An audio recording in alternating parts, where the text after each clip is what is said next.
కలుపులో తుంగని చూడగానే మనకు అనిపించేది ఏంటంటే, ఎన్నిసార్లు కొట్టిన చావని పావురా నువ్వు. దీన్ని చంపే గడ్డి మందు తెలుసుకునే ముందు అది ఎందుకు చనిపోకుండా మళ్ళీ మళ్ళీ మొలుస్తుంది అనేది మీరు ముందు తెలుసుకోవాలి.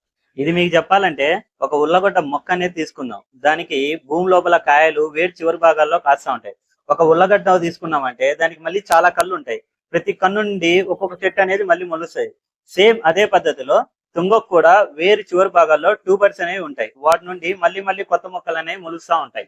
ఇప్పుడు ట్యాక్స్ స్మాష్ అనే గడ్డి మందు ఎలా పనిచేస్తుందంటే, దాని టార్గెట్ ఒక మొక్క మాత్రమే కాదు, భూమిలో ఉండే ఆలుగడ్డలు లాంటి ట్యూబర్స్ అన్ని కూడా. మనం కొట్టిన మందు భూమిలో ఉండే ట్యూబర్స్ కి ఎనర్జీ సప్లై వెళ్లకుండా ఆపేస్తుంది అనమాట. దాంతో భూమి మీద మొలిచిన మొక్కలు మరియు ఫ్యూచర్ లో రాబోయే మొక్కలు కూడా నివారించుకోవచ్చు. ఇందుకు సుమారుగా ఒక 20 రోజులు పడుతుంది. అంటే మందు పనిచేయడానికి 20 రోజులు వెయిట్ చేయాలన్నమాట. మెయిన్ గా గడ్డి మందు కొట్టినప్పుడు బాగా పనిచేయాలంటే భూమిలో కొంచెం తేమ శాతం అనేది ఉండాలి.